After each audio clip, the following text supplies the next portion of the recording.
Welcome to Context. I'm Brad Harris. Thank you so much to everyone who supports the show on Patreon. Since I no longer run ads, because negotiating with sponsors was a huge distraction, and because I think ads can ruin shows like this, your support is what makes this show possible. I know, you probably hear that message all the time, but as a content creator, now I understand how true that statement is. The more support I get from listeners, the more I can develop these ideas. And I don't want to work for anyone else but you. Just a reminder, I'm now releasing every third or fourth episode of Context only to supporters to reciprocate the value they provide. I released November's episode only to supporters, which explored a set of questions around the idea of historical destiny. Does history have a direction? Are we actually making progress? Can we even agree on what progress means? As a point of departure for thinking through those questions, I revisited Francis Fukuyama's famous book, The End of History and the Last Man. I got a lot of great feedback on the episode from supporters, so if you haven't heard the November episode and you'd like to gain access to it, along with all other supporter-only content I'll be releasing in the months to come, head to patreon.com/context. Takes a minute or two to sign up, and you're in. You can then copy and paste my Patreon feed into your favorite podcast player to hear all of my content there, or just download the Patreon app, whatever's easier. If you cannot afford to support me, but you'd still like to gain access to the bonus content, please email me at contact@bradharris.com and I'll get you set up. Learn more on my website, bradharris.com. Links for everything are in the show notes. In today's episode, we continue our exploration of broad historical trends by reconsidering the notion of historical destiny. If history does not have a particular direction, does it have cycles? What's that line often attributed to Mark Twain? History does not repeat itself, but it often rhymes.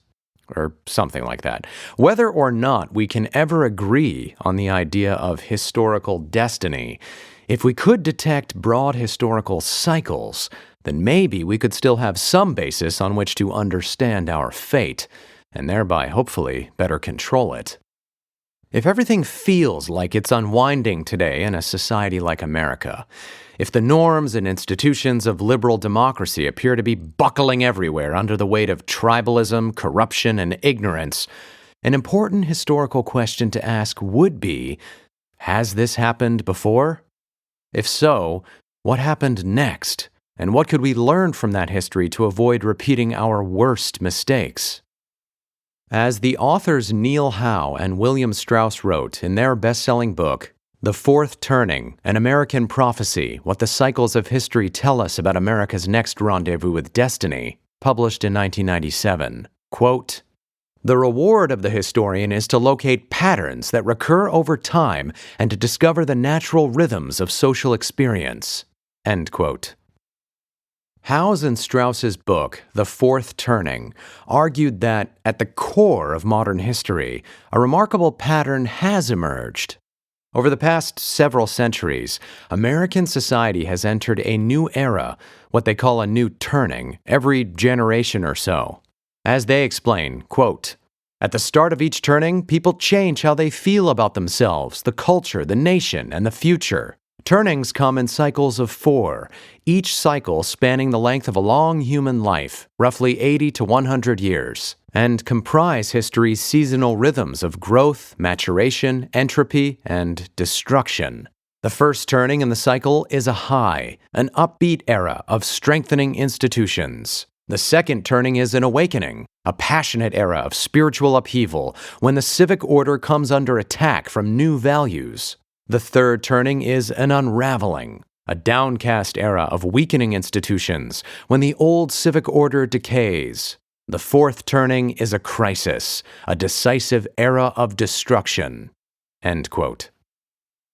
Howe and Strauss argue that our current historical cycle began at the end of World War II, commencing a generation of upbeat, newfound American confidence under Truman and Eisenhower, when conservative social institutions flexed vigorous new muscle in the wake of worldwide military victory, and culminated in opposition to Soviet communism. The second turning of spiritual upheaval manifested in the university campus revolts and civil rights protests of the 1960s and culminated with the tax revolts of the early 1980s.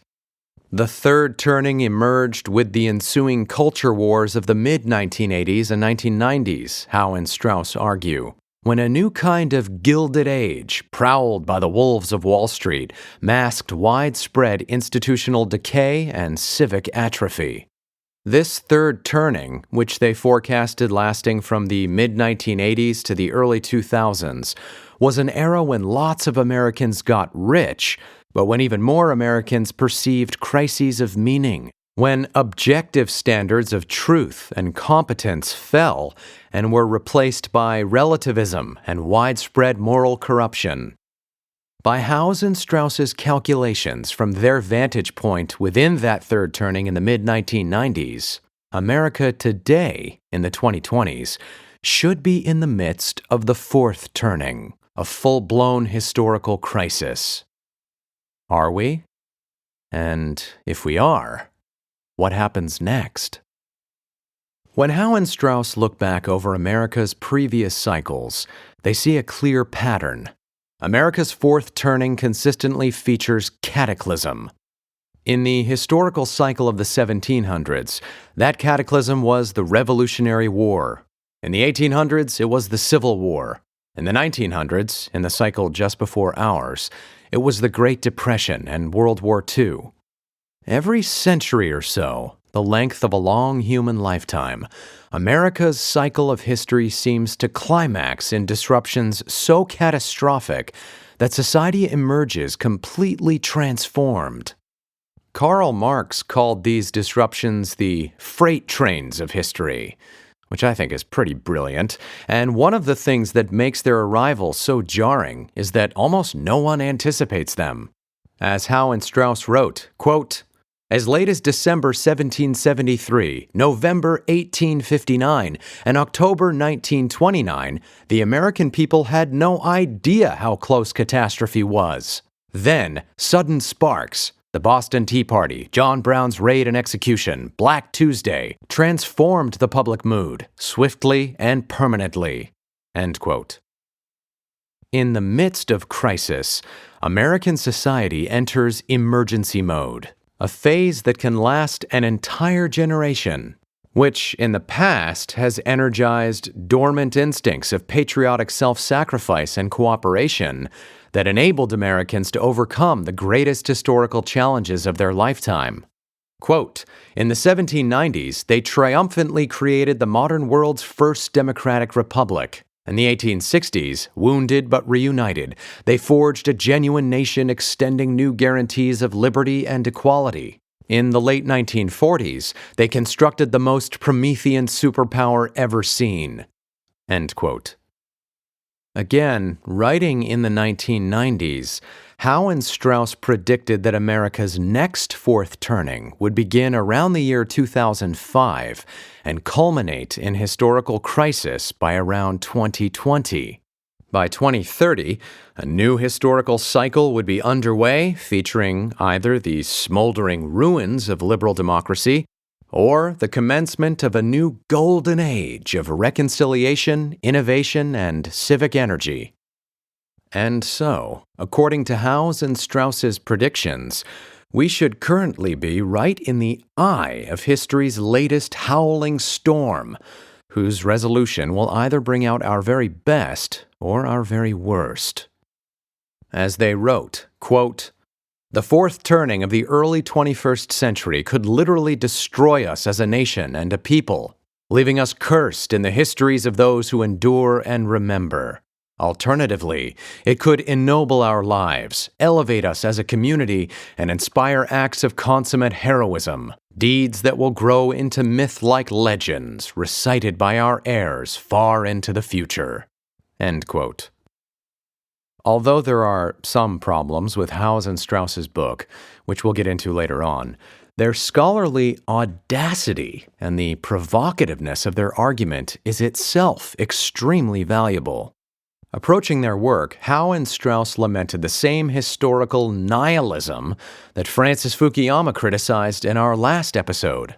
Namely, that many scholars in academia had grown convinced that there was no such thing as objective historical patterns whose elucidation could help us gain better control over our fate. Instead, prevailing scholarly fashion was to insist that every society had to be understood on its own terms, with its own unique history, thereby rendering the story of our species little more than one big tower of mutually unintelligible babble.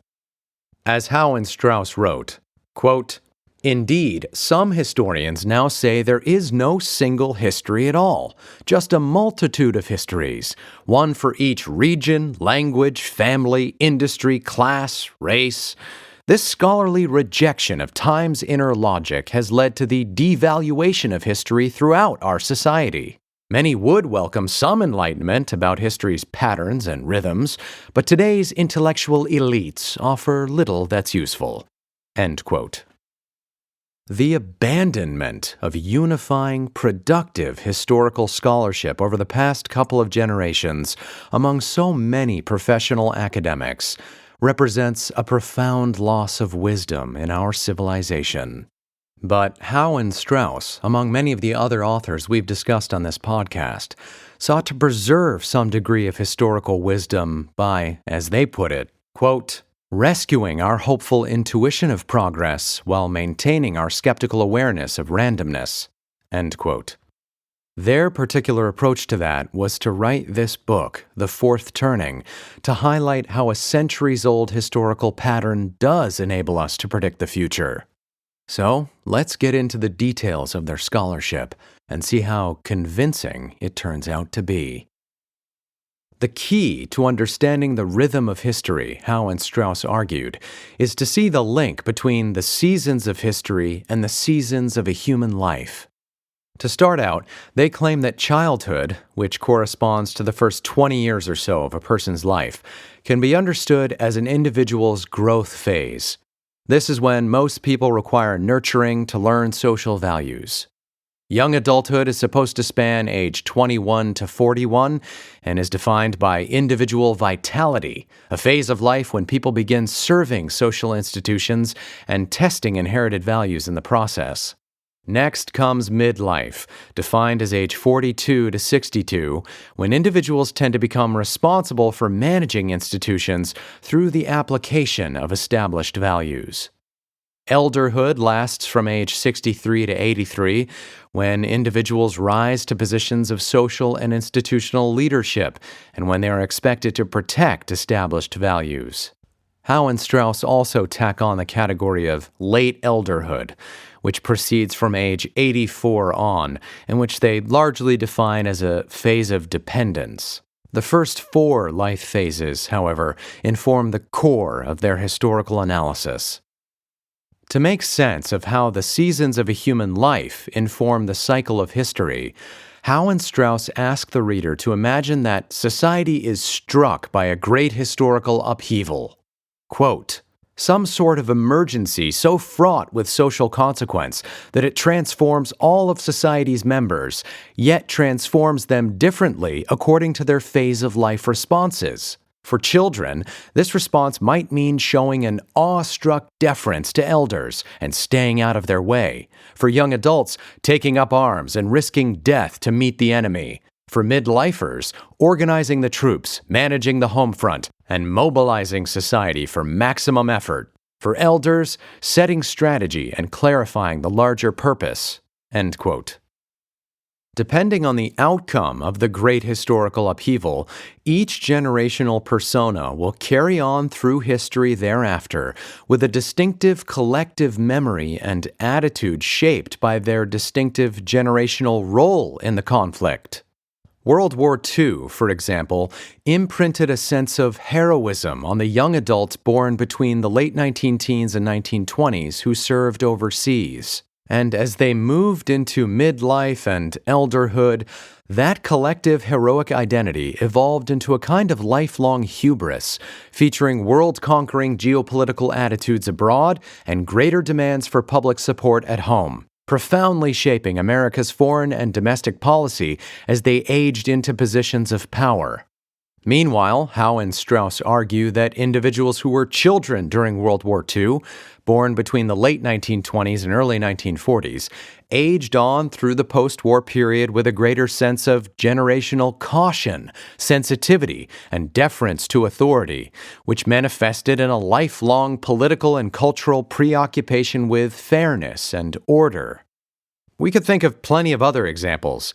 Most middle-aged people today heard it said about their grandparents that they were children of the Great Depression, which was supposed to help explain their grandparents' tendencies toward penny-pinching, hoarding, overeating, any other number of related compulsions to compensate for the childhood trauma of extreme poverty and deprivation during the early 1930s. Whatever example we may come up with, Howe's and Strauss's overall idea here is that each generation is imprinted with a kind of historical psychology that is determined by the most significant historical event of their lives, and the season of life they're in when that event happens disproportionately influences their generation's lifetime contribution to the rhythm of history. As Howe and Strauss surmise, quote, "Generational aging is what translates the rhythm of the past into the rhythm of the future. It explains why each generation is not only shaped by history, but also shapes later history. In all these ways, the human generation lies at the root of the historical cycle." End quote. Because traumatically significant historical events tend to recur every 80 to 100 years, and new generations tend to recapitulate timeless human life cycle responses to such traumas, history itself is cyclical, according to Howe and Strauss, and therefore predictable to some extent. Or, as the historian Anthony Esler put it, quote, "The generational approach may, in fact, provide one of the royal roads to total history." End quote. Indeed, Howe and Strauss are not the first to notice that human generational cycles seem to set the rhythm of history. Back in 1969, the historian Peter Harris, no relation that I'm aware of, published a 200-page analysis in the Harvard journal Perspectives in American History, where he argued that, quote, "long-term linear trends toward urbanization, industrialization, and education are not, after all, the primary forces of history." End quote. Instead, Harris argued that the cycles of human life, turning on a generational tempo of about 22 years, determined most of society's development. Likewise, Arthur Schlesinger Jr. described history's ebb and flow as a function of generational turnover. The reason for this cyclical pattern in history seems pretty obvious. People forget. Lived experience matters. Young people today can only read about 9/11. They have no idea what that day felt like. It is to them much like what Pearl Harbor is to most of the rest of us. And that difference matters. That emotional difference determines personal perspective and reactions and decision-making.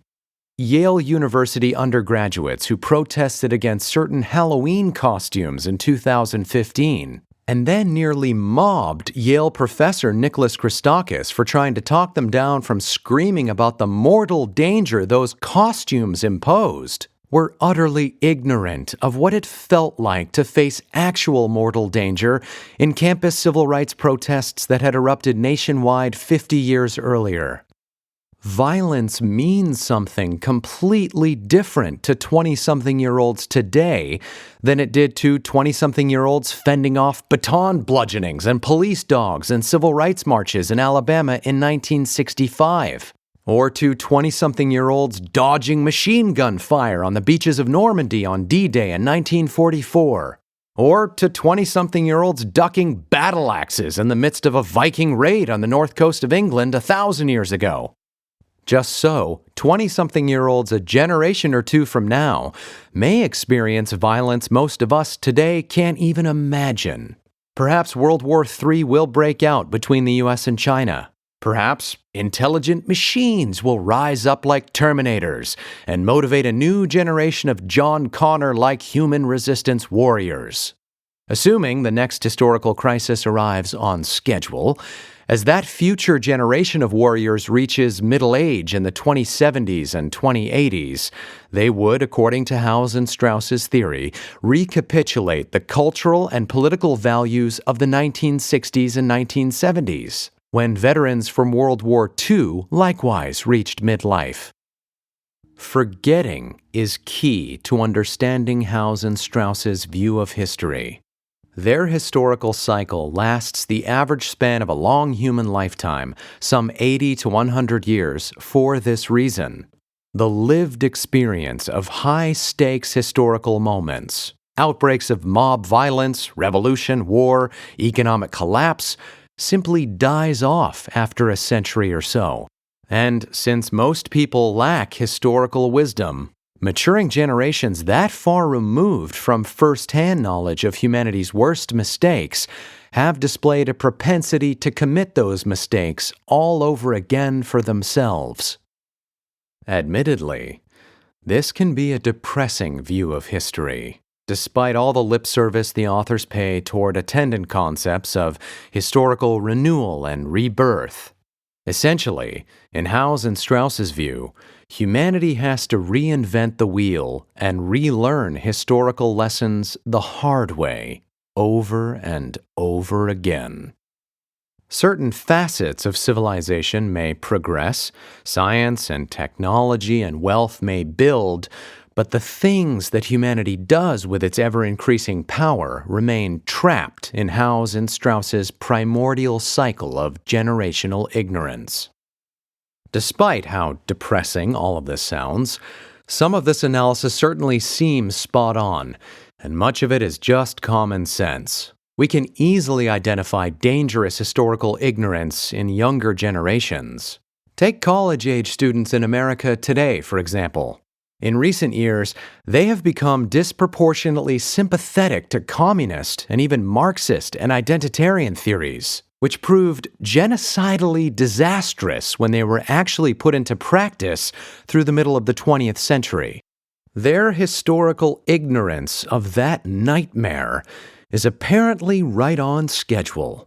20-something-year-old Americans today are coming of age precisely one historical cycle removed from when 20-something-year-old Americans were gearing up to fight to the death against communists, Marxists, and identitarians in World War II. As Howe and Strauss wrote, quote, "In nature, the season that is about to come is always the season farthest removed from memory. So too in American history, past and present. Less than 10% of today's Americans were of soldier age on D-Day." End quote. Actually, Howe's and Strauss's numbers there are already a generation old. The best current estimate is that only a few hundred American veterans of D-Day are still alive. We are right on the precipice of losing the last living memories of the worst disaster in modern history. And it shows. If Howe and Strauss were onto something, we should be impressed by their predictions. So, what did they imagine America would look like in the early 2020s? According to Howe's and Strauss's historical calculations, America's next great crisis should be climaxing right about now. They weren't talking about challenges like COVID-19 or an especially contentious presidential election. They were talking about the potential for America's total ruin through civil war, violent revolution, or a once-in-a-century economic catastrophe. In many ways, of course, Howe's and Strauss's forecast was way off. They couldn't foresee the scale of the information age explosion of digital goods and services. They couldn't imagine the smartphone, the app store, or the massive potential of big data and artificial intelligence. And so, instead of the unprecedented innovation of the last 20 years that has powered an explosion in wealth creation, Howe and Strauss imagined an early 21st century echo of the Great Depression, which they called the Great Devaluation. By 2020, they forecasted that the stock market's value would be much lower even than it was at the nadir of the 2008 financial crisis. And they thought that the boomer generation would be struggling to reconcile themselves to spending their last years in widespread poverty, reminiscent of the 1930s. They predicted that millennials would narrow their scope of communication, that the mass media would increasingly sensationalize social harmony as a kind of propagandistic veil over social anxiety, and that the most professionally ambitious would prioritize hierarchical organization over creative entrepreneurship. They predicted that millennials would irritate feminists by doubling down on traditional sexual chemistry between men and women. All of these trends toward more austerity and more traditionally hierarchical culture were supposed to reflect looming anxiety about historical crisis. But, in reality, practically the exact opposite of all of these predictions has come to pass. Does this mean that they were wrong about the eruption of another historical crisis sometime around now? In fact, some of Howe's and Strauss's predictions about the historical rhythm leading through 2020 turned out to be spot on. Quote, "The risk of revolution is high, as is the risk of civil war. Leaders become more inclined to define enemies in moral terms, to enforce virtue militarily, to refuse all compromise. Normally occurring late in the fourth turning, the climax gathers energy from an accumulation of unmet needs, unpaid bills, and unresolved problems. The climax shakes society to its roots and transforms its institutions." End quote. In particular, Howe and Strauss correctly forecasted a rise in American populism. As Generation Xers and Millennials aged into their prime professional years, Howe and Strauss appear to have correctly predicted that a significant chunk of this cohort would become increasingly pessimistic about their economic and political prospects, and might, therefore, quote, "impulsively welcome the notion of watching the system break into pieces. In this environment, Gen Xers could emerge as the leaders of a crisis-era populism based on the notion of taking raw action now and justifying it later. A charismatic anti-intellectual demagogue could convert the ad slogans of the third turning into the political slogans of the fourth. Start with a winner-take-all ethos that believes in action for action's sake, exalts strength, elevates impulse, and holds weakness and compassion in contempt. Add class desperation, anti-rationalism, and perceptions of national decline, and the product, at its most extreme, could be a new American fascism." End quote. Despite the moral panic of the far left, America did not come close to fascism under Donald Trump. We witnessed a surge of populism, not fascism, and claims to the contrary drip with ignorance about what the ultra-militarized, totalitarian insanity of real fascism looked like in the 20th century.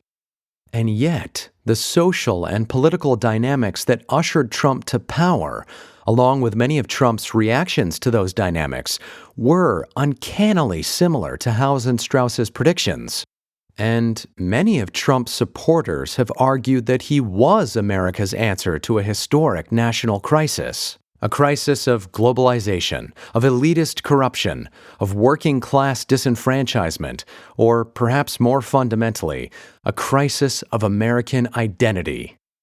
If, as we were told by so many political pundits, the primary national crisis facing American voters in 2016 was either that America was a fundamentally oppressive society that the new president needed to help protect us from, or that America was a fundamentally empowering society that the new president needed to help protect for us, then the outcome of the 2016 presidential election might make more historical sense. For millions of Americans on both sides of the political divide, the 2016 presidential election may very well have been a harbinger of a historic cultural cataclysm in the making. The fact is, there has been a shocking rise in illiberal values over the past decade. There has been a shocking suppression of free thought and skeptical reasoning everywhere from the New York Times and Fox News to university and corporate campuses. There has been a shocking regression to tribalism and identitarianism throughout our politics.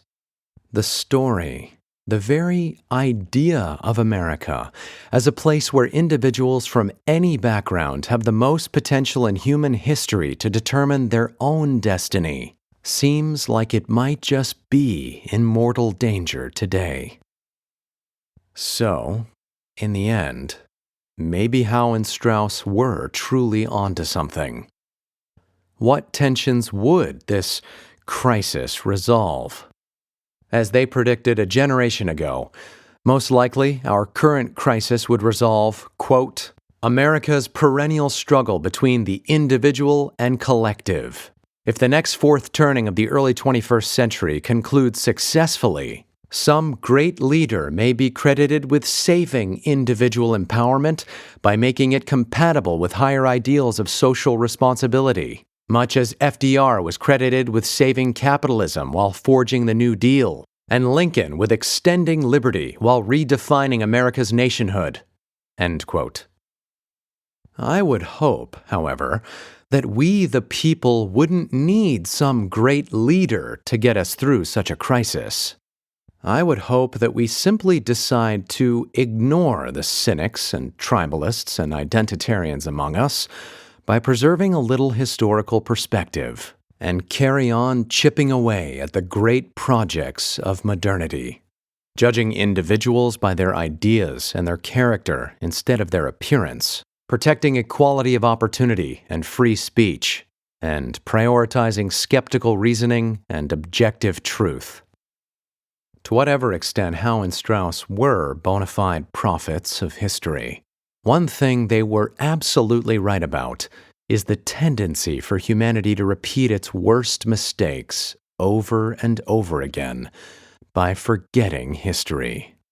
When the personal, emotional lessons of historical catastrophe wear off with die-off, the consequences of bad ideas become academic, abstract, like a black and white photograph whose figures are too foreign in time to understand. Howe's and Strauss's argument in the fourth turning is essentially that those who forget history really are doomed to repeat it. And Americans really do seem to be in the process of systematically forgetting how much worse things almost always were for people who never knew the values of objective science and liberal democracy. If that process continues unchecked, then American society probably will have to relearn old lessons the hard way all over again, quite soon. It doesn't have to be that way. As I've always said, we owe it to our future to be better historians. What it means to live in the modern world is that we no longer need to be hostages to the cycle of history. I'm Brad Harris. So long.